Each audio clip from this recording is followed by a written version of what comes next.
মাসিক ভাতা দ্বিগুণ করার দাবিতে রাজধানীর শাহবাগ মোড় অবরোধ করে বিক্ষোভ করছেন পোস্ট গ্রাজুয়েট ট্রেনি চিকিৎসকরা। তারা বলছেন, দীর্ঘদিন ধরে মাসিক ভাতা বাড়ানোর দাবি জানালেও কর্তৃপক্ষ তাদের দাবি পূরণে কোনো ব্যবস্থা নেয়নি।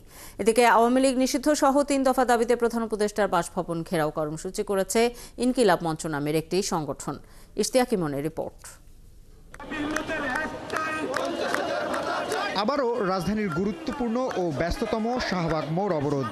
মাসিক ভাতা ২৫,০০০ টাকা থেকে বাড়িয়ে ৫০,০০০ টাকা করার দাবিতে রোববার দুপুর ১:৩০টার দিকে শাহবাগ মোড় অবরোধ করেন পোস্ট গ্রাজুয়েট ট্রেনি চিকিৎসকরা।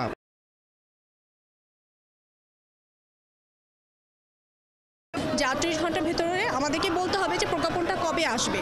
যদি না আসে তাহলে আমরা রাজপথে আসবো। তো সেটারই আসলে কনসিকুয়েন্স হচ্ছে আজকের এই দিন। আন্দোলনকারী চিকিৎসকরা বলেন, দ্রব্যমূল্যের ঊর্ধ্বগতিতে সামান্য উপার্জনে পরিবারের ব্যয় মেটানো সম্ভব হচ্ছে না। রোগীর ভালো সেবা নিশ্চিত করতে চিকিৎসকদের বেতন বাড়ানো জরুরি বলে দাবি করেন তারা। ডাক্তাররা নিজেরা না খেতে পেয়ে আজ রাস্তায় নামতে বাধ্য হয়েছে। তাদের স্ত্রী সন্তান আছে, তাদের বাবা মা আছে। মানে এই বয়সে এসে তো ২৫,০০০ টাকা দিয়ে আসলে চলে না। এই সময়টাতেও তো ২৫,০০০ টাকা দিয়ে চলে না। মাত্র ১০০ টাকা করে পড়ে একটা ডাক্তারদের, মানে পার আওয়ার যদি হিসাব করা হয় ডাক্তারদের এরকম একটা অ্যামাউন্ট দেওয়া হয়। মানে বাধ্য হয়ে আমরা এই রাজপথে এসেছি। তবে তাদের অবরোধের কারণে যান চলাচল বন্ধ থাকায় দুর্ভোগে পড়েন বিভিন্ন গন্তব্যের যাত্রীরা। আটকে থাকা বেশিরভাগ মানুষ অবরোধের কারণ না জানলেও ক্ষোভ প্রকাশ করেন বারবার এই পথ বন্ধ করে আন্দোলনের। প্রায় ১.৫ ঘন্টা ধরে বসে রয়েছি। আমি আসছি মহাখালীর থেকে, রুগী নিয়ে আসছি। আমরা এই জায়গা থেকে রুগী এই জায়গায় নামাই দিছি।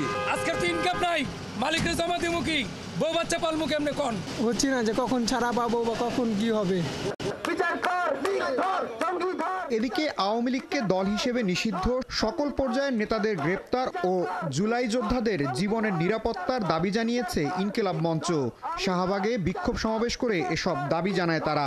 আমরা শুনতে চাই না আপনাদের কি কি সীমাবদ্ধতা আছে, এইসব সীমাবদ্ধতার কথা আমাদেরকে শোনাবেন না। আমরা শুনতে চাই না।